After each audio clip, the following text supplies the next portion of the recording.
Wakil Ketua Komisi 1 DPR RI, Teguh Rifki Harsha mengecam dan mengutuk keras kasus penganiayaan yang berujung meninggalnya seorang warga Biren di Jakarta. Terkait dengan kasus ini, anggota DPR RI asal Aceh tersebut juga akan menyurati Panglima TNI.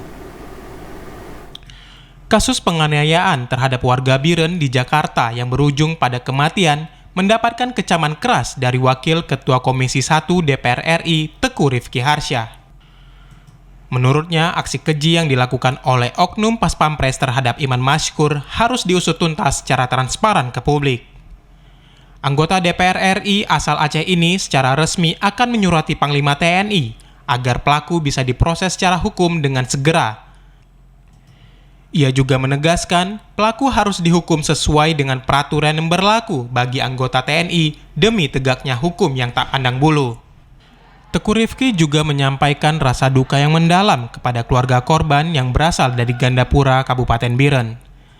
Semoga keluarga yang ditinggalkan diberi ketabahan dan kesabaran atas kejadian tersebut. Tim Liputan TVRI Aceh melaporkan.